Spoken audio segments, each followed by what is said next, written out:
and welcome to another episode of Sci-Fi Night Top 5. Now, I'm sure you've noticed a substantial lack of green screen, which must be terrifying.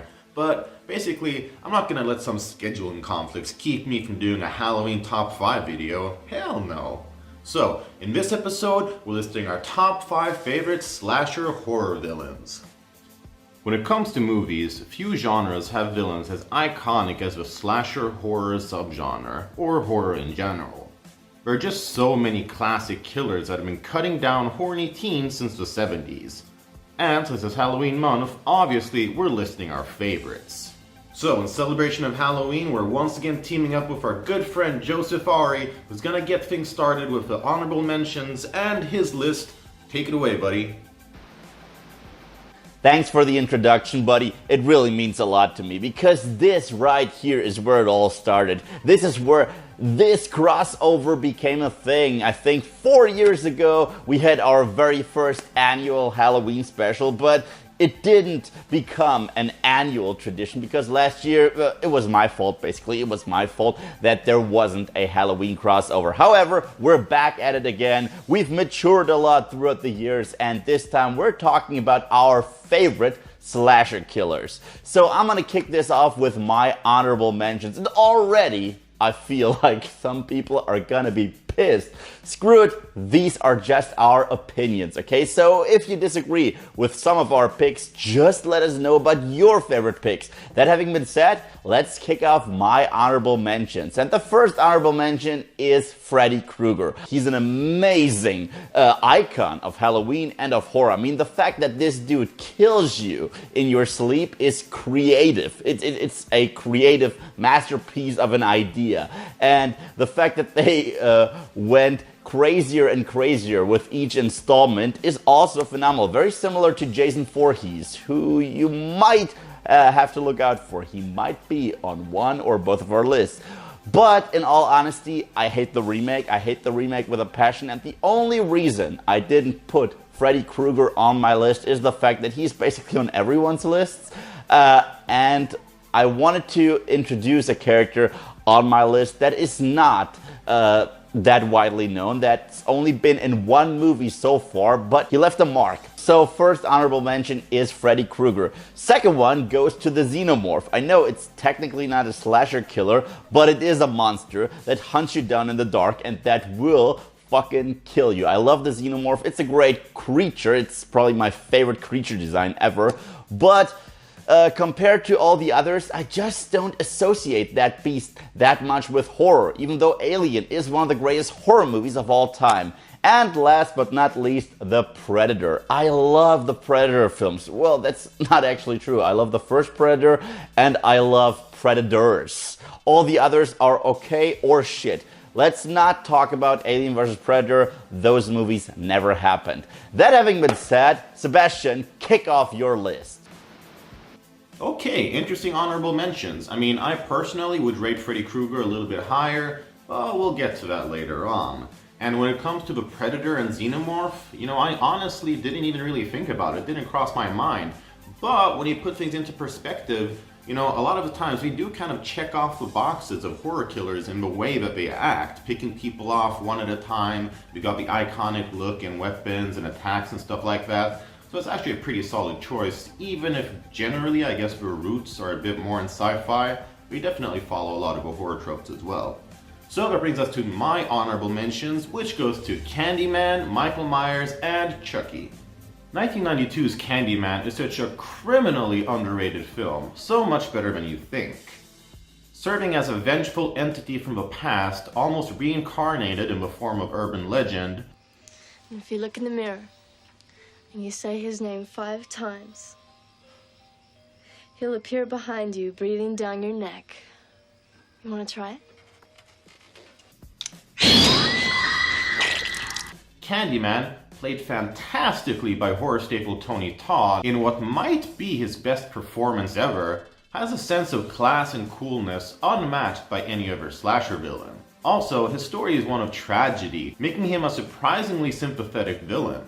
The reason he's not more than an honorable mention is that while the first film is fucking great, the 2 sequels are just so forgettable. and about as interesting as watching baseball. Unfortunately, Tony Todd's Candyman simply isn't as well known as he should be, but maybe if a new 2020 film might do more to reignite Candyman mania. Tonight our congregation shall witness a new miracle. My second slasher villain choice may be controversial, and I can already feel the dislikes piling up, as Michael Myers could be considered the first slasher villain, and the 1978 classic Halloween is credited by many as the film that popularized the slasher subgenre. Telling the story of Michael Myers, a boy who decidedly does not play well with others. What was living behind that boy's eyes was purely and simply evil. We basically follow his murderous exploits as he gets back to his hometown.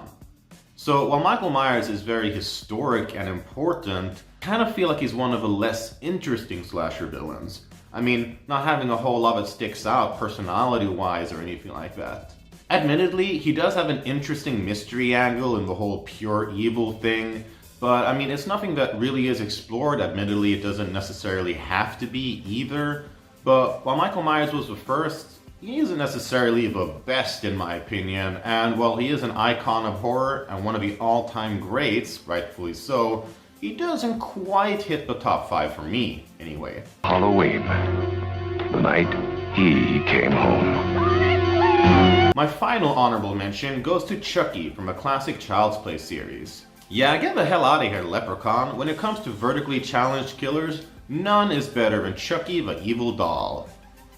The 1988 original tells the story of a serial killer whose soul gets trapped in a doll and proceeding to wreak havoc on the town in doll form.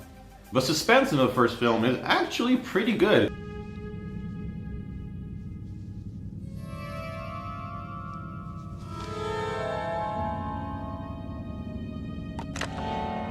Hi, I'm Chucky. Wanna play?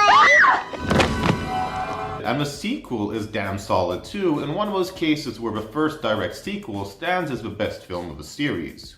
Much like Freddy Krueger, the sequels got more and more ridiculous, until the soft reboot that reignited the dark horror feel and was actually pretty good as well. Chucky is the killer doll. Screw Annabelle, screw Dolly Dearest, screw demonic toys, screw 1987's dolls, screw Okay, I actually kind of like the Puppet Master, so let's not screw him too hard. But either way, I cannot see any killer doll ever dethroning Chucky at the top.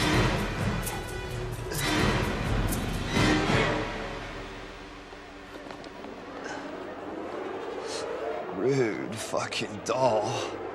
Alright, so with my honorable mentions out of the way, let's hit the real list. Take it away, buddy. I really feel you, and I'm glad to see Chucky on your honorable mentions list because, yeah, I didn't mention that little fucker either, and he's always been a favorite of mine. He just didn't even pop up in my head, but I'm glad he's on at least one of our lists, even if it's just an honorable mention. That having been said, let's kick off my list with number 5.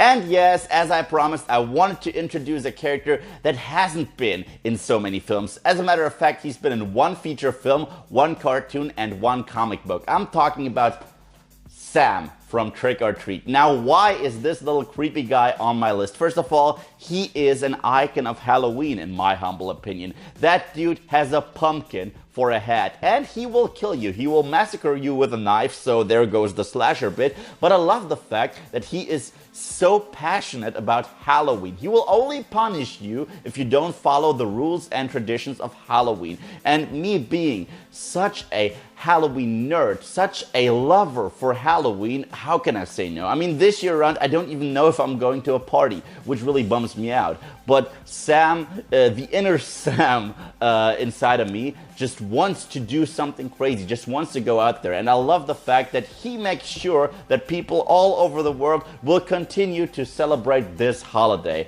I love the design. I love the fact that it's a child. We don't really know how old that dude is. We don't really know anything about his origin. We assume that he is the spirit of Halloween, but we don't really know. I love that mysterious aspect about him, and I love the fact that he kills you if you don't appreciate Halloween. So Sebastian, that was my number 5. Tell me about yours. Aw man, I love Trick or Treat ever since you got me to watch it. And Sam is a fantastic character that I would honestly really like to see more of. Maybe we can get a Trick or Treat sequel sometime soon? Let's keep our fingers crossed. Anyway, I like the fact, as you mentioned, that he's kind of like the sort of vengeful spirit of Halloween, and he like respects Halloween so much that he's willing to get deadly if you don't. But great choice, I totally understand why he's on your personal top 5 spot, and let's get to mine, which goes to Ghostface from the Scream series. Is this the most recognizable horror killer for mainstream audiences? Maybe. I remember growing up in the 90s and early 2000s, and everyone was all about Scream. It was a film series that reignited the slasher horror genre and turned it on its head with all the meta humor and self-awareness. Watch a few movies, take a few notes. It was fun. I mean, Scream actually strikes a great balance of scares and laughs. Yeah, you know, looking back, the Scream series is actually like legit funny and smart in a lot of parts. I mean, not necessarily all of them, but overall, pretty well done. You're gonna love this. We got a surprise for you, Sydney. Yeah, you're gonna love this one. It's a Scream, baby. Hold on a sec. I'll be right back.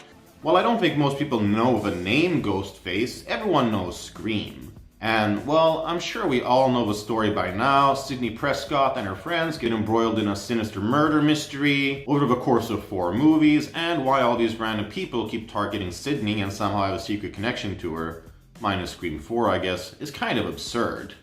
But let's face it, it's a classic series that has been parodied countless times, most notably in the first Scary Movie.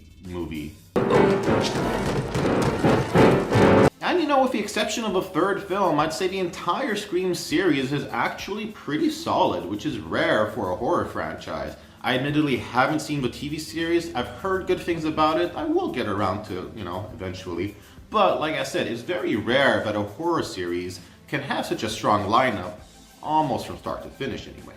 What makes Ghostface great is that while, sure, he and sometimes she is just a normal human being, the Scream series added a mystery element to it, where we're constantly wondering who's behind the mask, with lots of fake outs as to who it actually is. We sat around wondering who it could be that was secretly stalking and killing people off, and the satirical tone of the series took really brought new life into the horror genre, which was perfect for a new generation of horror fans. So when someone asks, "What's your favorite scary movie killer?" saying Ghostface is a pretty good choice. There's a formula to it. A very simple formula. Everybody's a suspect.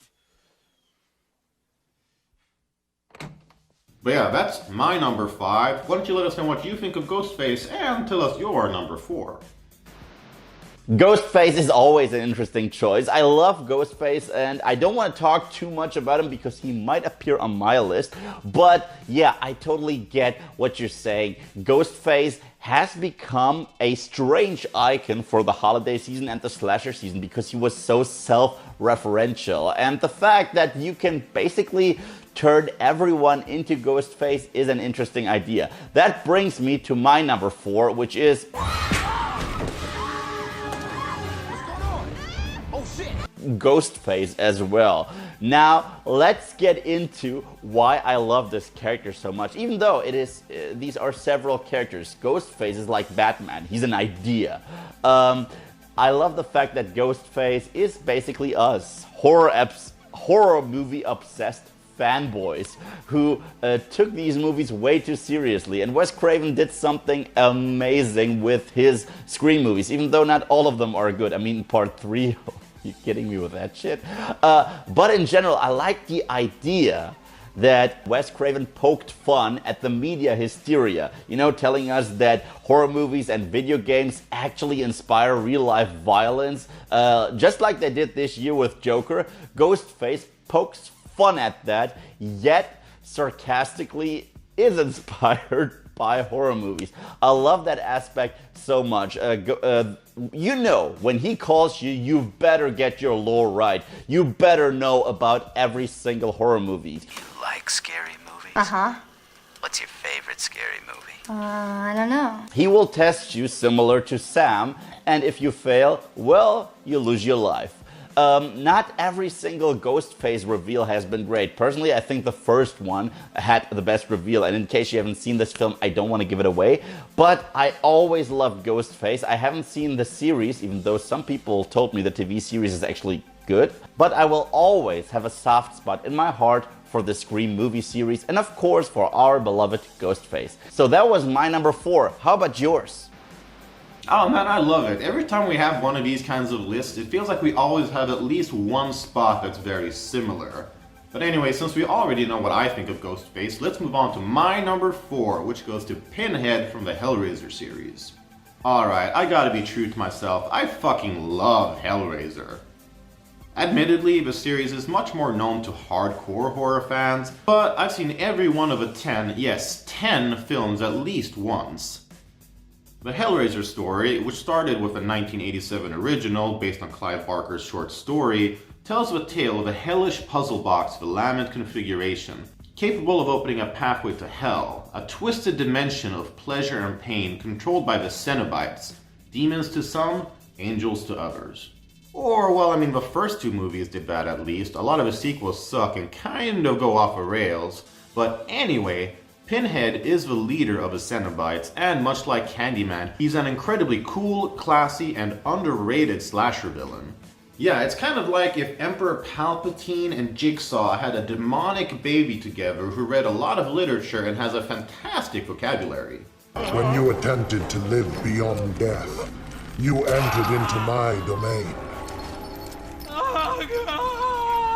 You should be very careful what you wish for. With the exception of a really shitty Hellraiser 3 and Hellraiser 8, Pinhead pretty much remains a very serious threat, not resorting to stupid one-liners or outlandish behavior in a more comical role, unlike, for example, Chucky and Freddy Krueger, both of whom started out creepy but then ended up like flat-out comedy characters. I wouldn't marry you if you had the body of G.I. Joe!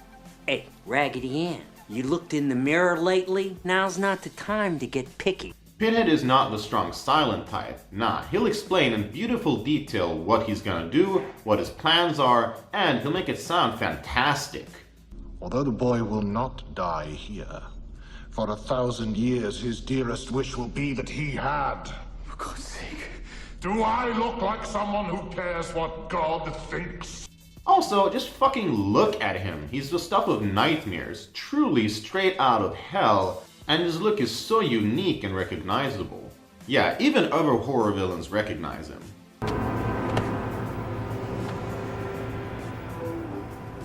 Why does that look so familiar? Pinhead has had cameos in Family Guy, he's made several appearances in several different Simpsons episodes, so you know the writers are fans. And Pinhead has even had an off-screen cameo in Scooby-Doo of all shows. Who the heck can that be? Oh, such sights. Weirdo. At the end of the day, while a bit more underground, Pinhead is one hell of a cool, unique, memorable, and iconic horror villain. And your soul belongs to me. Alright, so sure, I'm a huge Hellraiser fan, but I know you're not. So what do you think of that spot? And tell us your number 3. Well, truth be told, I have never seen a single Hellraiser movie. I know, but I'm all about honesty, okay? I've seen a bunch of trailers, a buddy of mine just marathoned through all of them, and he told me he likes like 3 of them, and then they get continuously worse. I can't qualify that. I'm just saying what people told me. Eventually, I mean to catch up on them, on all of them, but Pinhead has a cool design. I love the fact that he has become such an icon, even though, from what I've heard, he wasn't originally intended to be the face of the series, but you know, the fans picked him. They chose him, they saw something in him, and the creators realized how awesome that design is. So props for him being on our list. Which brings me to my number 3.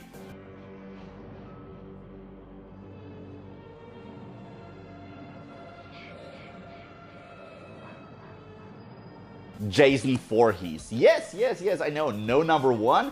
I love Jason, okay? Let me get this straight. Jason is probably the weirdest serial killer ever. What started as a disfigured serial killer who was out for revenge after his mother got killed turned into one of the most bizarre horror franchises of all time, especially ever since part 6, where he turned into a zombie version of himself and had his very own James Bond opening.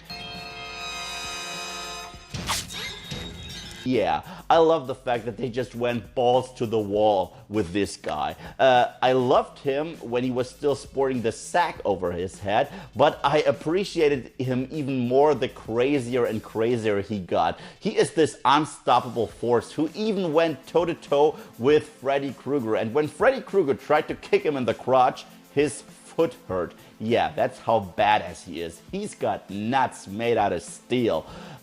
In all honesty, he probably has the biggest kill count out of all of the serial killers. He has a very iconic design, and even though those movies don't really frighten me, apart from maybe the remake, but even that one is just basic slasher fun, I just appreciate the guy. So iconic, so cool, so many creative kills, even in space he managed to kill a woman in the most creative way possible. I just gotta hand it to Jason. Jason, you're the man, and I'm glad you're on my list. But now tell me about your number 3.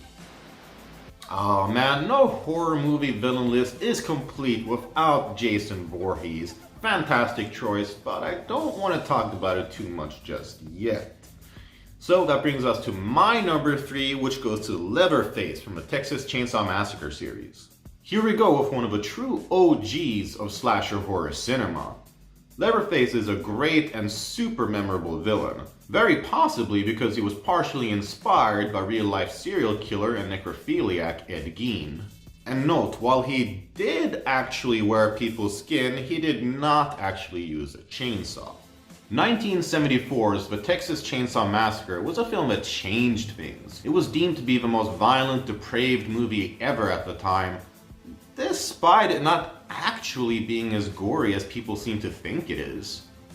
The film, and the later sequels, and Texas Chainsaw Massacre: The Next Generation, which ignored the 2 previous sequels, and then there's also a remake and its sequel, and then there's a reboot and another new sequel that ignores all except the first. Oh fuck it, this is complicated. Anyway, with a mask made out of human flesh and wielding a chainsaw as a weapon, Leatherface is a true icon of horror cinema. He turned the chainsaw from a normal gardening and landscaping appliance to something a lot of us actually more closely relate to as a murder machine.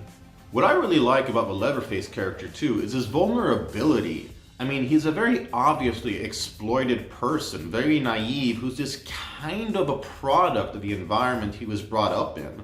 I mean, in some weird, twisted, fucked up way, he doesn't even really know better. Strip Leatherface of his horrific and gruesome exterior, and we find a pretty tragic and exploited character. This also adds a layer of originality and unique identity to the character.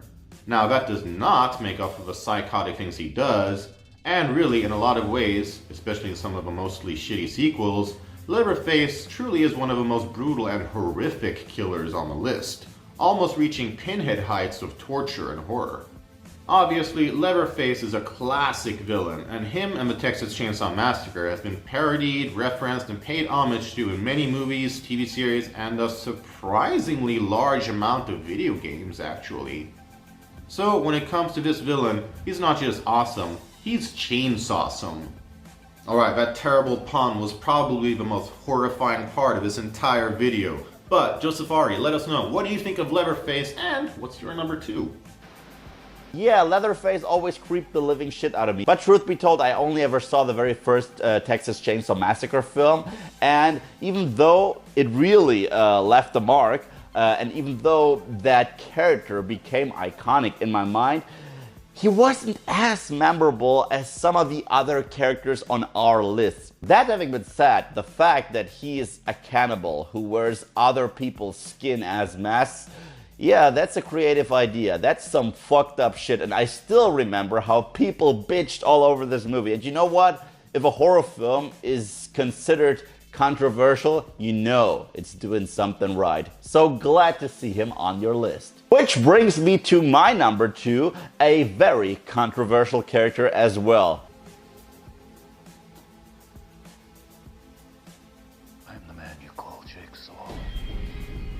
Tobin Bell's Jigsaw, aka John Kramer. He might be my favorite horror character of all time. And the great thing about him is he doesn't view himself as a killer, even though he really fucking is. He forces people to kill one another, mutilate one another, and he calls it a life appreciation test. And even though he is kind of a killer, okay, he broke his very own rules. I mean, if you saw Saw 7, he basically murdered Detective Hoffman. So yeah, he is a killer. But what I like about this guy is that it's just a guy. It's just a guy with some meticulous ways of planning stuff. He is creepy, but sometimes he's very sympathetic. You understand where he's coming from, which is probably the creepiest thing out of every single iconic horror character, because I never empathized with Jason. I never empathized with Freddy. I don't empathize with Sam, even though I love him and I think he's cool. But Jigsaw has such a troubled, dark, and tragic past that sometimes, only sometimes, you're actually rooting for him, which is so messed up. But these movies mean a lot to me. Look out for a special video on the Jigsaw films, the Saw films in general. I love him as a villain, I love him as an anti-hero, I love him as this weird and twisted moral compass among other iconic horror villains, and I love the fact that, spoiler alert, he is still around after having died in part 3. And I don't mean as in Jason, he came back to life, no, but he managed to plan everything ahead, even several movies after his death. Right there, that's awesome. You're on my list. You deserve it. So that was my number 2 spot. Now tell me about yours. Oh man, yeah, I could totally see this coming on your list. I know you're a huge fan of Jigsaw as a character and some of the Saw movies as well. And honestly, I really like them too. I mean, the pig mask is really gruesome and creepy whenever he sneaks up to kidnap people to put them in the traps. I love Billy the Doll and the whole, I wanna play a game. It's great, it's iconic. It's one of the most iconic, like, recent horror movie tropes and characteristics that we've seen actually in cinema recently. Personally, I don't really rank him as high as like his whole core formula. It kind of gets more and more ridiculous the longer it goes on, and like really 10 movies in or something like that, he's still kind of controlling stuff from beyond the grave. Like, how well was this guy I mean, if he could plan this well ahead, he should be able to like predict his death or something. But you know, in all seriousness, I really understand and actually enjoy this high placement of Jigsaw on your list, because it truly does fit with like your personality and how much I know you love him. So anyway, that brings us to my number 2, which goes to Freddy Krueger from the Nightmare on Elm Street series. Don't worry, Freddy fans, even though Joseph Ari didn't give you guys as much love, I got you covered. Freddy Krueger is without a doubt one of the most iconic horror movie villains ever. Hell, he's one of the most iconic villains in cinema history.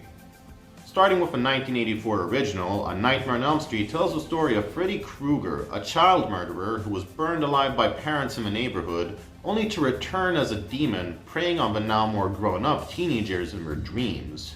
And this concept of not even being safe in the confines of your own bed and subconscious is something that truly elevated this film to almost legendary status when it comes to concept and execution of that concept. I mean, it's flat out fantastic, and again, it's been parodied hundreds of times. I mean, okay, yeah, sure, a lot of the Nightmare on Elm Street sequels sucked and made Freddy into a stand-up comedy reject, but let's face it, a lot of the sequels of the films on this list are pretty bad. That's kind of the nature of horror movies. But some people seem to forget that the first A Nightmare on Elm Street, and to some extent Wes Craven's New Nightmare, was scary. Please, God. This is God. He wasn't even really shown that much, which strengthened the end product. Also, Freddy going after people in their dreams adds a huge layer of creativity that is otherwise not seen in a lot of horror movies. I mean, basically, he can control the dream world and make whatever he wants into reality. which gives us a lot of really cool set pieces and kills.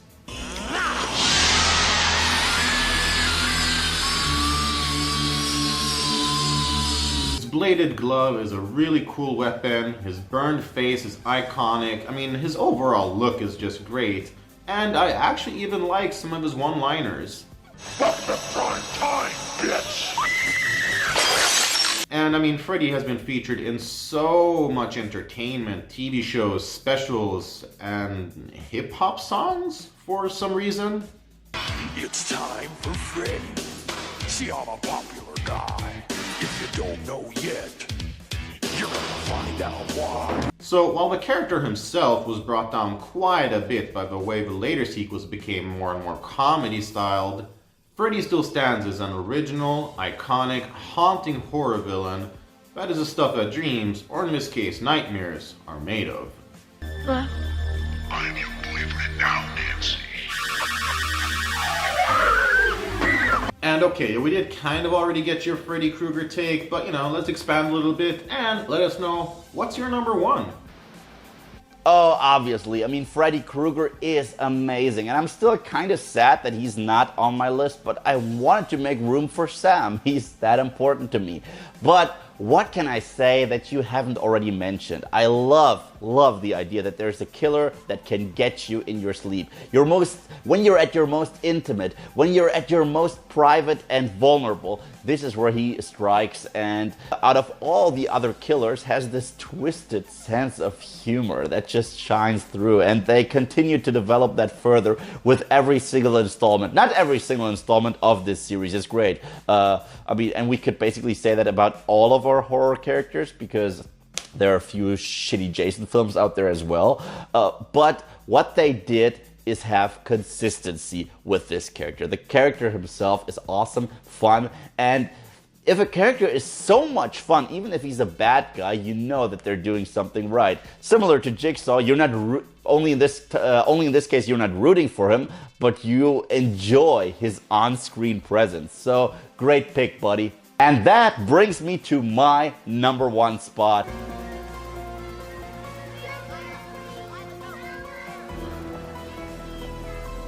It's Michael Myers. I mean, it had to be. He is the Halloween killer. And I'm not talking about most of the sequels. I'm talking about the original Michael Myers from the very first film. He's the Shade, the ghost. I love the fact that people, especially Dr. Loomis, just describe him as pure evil. And he's a man. He's not a monster. He's a guy that represents evil. And you can't kill evil, which is why every single time they shoot him, he randomly survives. And we don't see how that works, but that mystery surrounding the dude is part of his character. I don't need to see some of those sequels that completely demystified the character and that tried to tell us, well, he's actually Laurie Strode's brother and he's coming after his family and there's a curse involved. No, that's all bullshit. I love the fact that he just represents evil, that even a psychiatrist, a man of science, is convinced that evil exists and evil cannot be stopped no matter how many times you shoot it. The fact that he stalks you, I mean, because Michael Myers is all about the slow burn, okay? He won't just kill you. He will stalk you. He will watch you, and that is creepy as shit. And the mask itself, I mean, I got it right here, is an iconic design. It's William Shatner spray painted white. There you go. Instant classic design. I'm a huge fan of this character. I'm one of the few people that actually enjoyed the 2018 sequel because it reminded me of what I loved about this character to begin with. He's the silent stalker that watches you when you're unaware of it, and then he strikes. And when he strikes, he's this unstoppable force similar to Jason, only with the layers of mystery. And I just gotta say, I love this dude. He is one of the greatest serial killers of all time and my all-time favorite slasher killer. But now, let me know about your number one. You know, I completely get and actually really like that Michael Myers is your number one spot, because honestly, he is deserving of it, even if I personally don't rank him quite as high.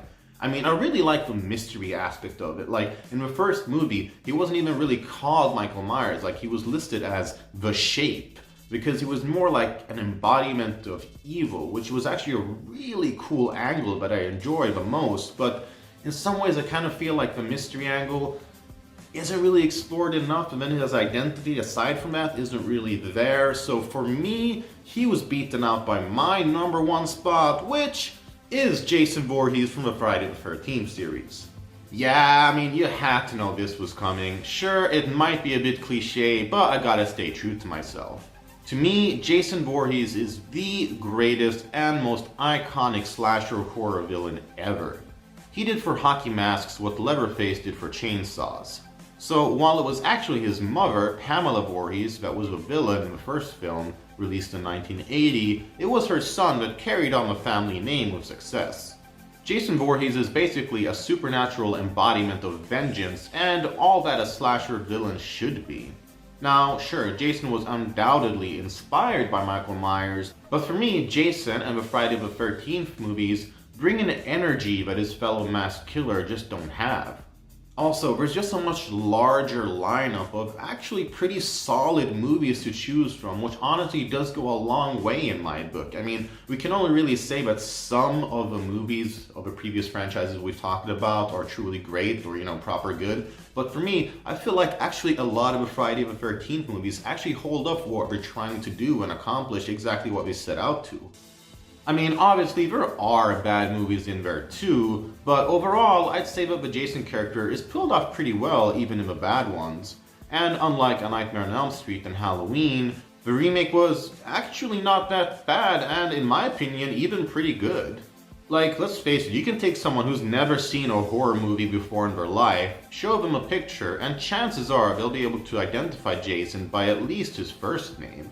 Jason might not be the most original or unique entry, but the fact that he has some almost oblivious, naive protection sense about his home and those he sees as invaders is an interesting angle.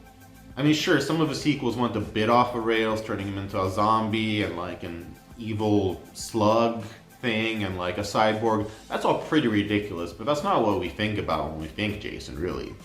Also, the relationship that he has with his mother is also pretty interesting. Something that's explored in some of the sequels in the remake as well.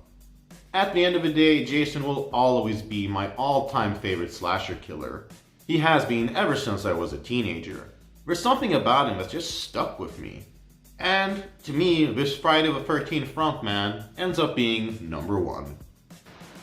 Oh, I saw this one coming, Jason. You're probably the biggest Jason fan I know, and I get it. Jason is awesome. As I said, I love the evolution of this character. What started as a cameo in the first film turned into an icon when he sported the hockey mask in part 3, and then they just went nuts with it. He became a zombie, he became a robot in the future, and he fought Freddy Krueger. There are several comics, and by the way, why can't we have a Freddy versus Jason versus Ash Williams film? Please, Hollywood, make that happen. We would all watch that.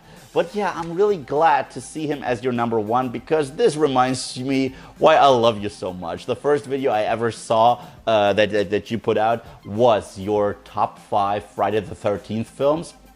I think our list would be very similar. Your number one spot was the final chapter, which turned out not to be the final chapter.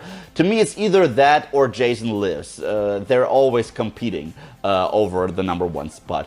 But I get it, I get it. He definitely has the biggest kill count out of all of them, and he has been a staple of Halloween and horror in general. And thus concludes our Halloween crossover. I'm glad that we're back. I'm glad that we did this, and I hope that we will be back for next Halloween. Thanks once again for having me on your channel. It's a genuine honor, my friend. And thanks for all of you guys out there watching us, both my viewers and his viewers. You are amazing, you're awesome, and you are a little bit messed up as well because you're into all of this crazy stuff. Thank you guys so much for watching. And if you like what you see here, you subscribe to both of our channels. Thanks, Sebastian, and happy Halloween. Alright, well obviously I want to take the time to give a huge thanks to Joseph Ari. Like I say every time, if you are not subscribed to his channel, you're doing yourself a disservice. His reviews of movies are great, they're funny, they're witty, and it's all kind of on the spot, like it's not even scripted. I gotta script my shit, he doesn't. I mean, what does that say talent-wise? Anyway, it would not be Halloween without him. We've been doing this for years, and we're gonna continue doing it. Always, happy Halloween, everybody. Thanks for your support for both of our channels, and we'll catch you guys next time. Happy Halloween, Halloween, Halloween, happy Halloween, Silver Shamrock. It's almost time, kids. The clock is ticking. Be in front of me.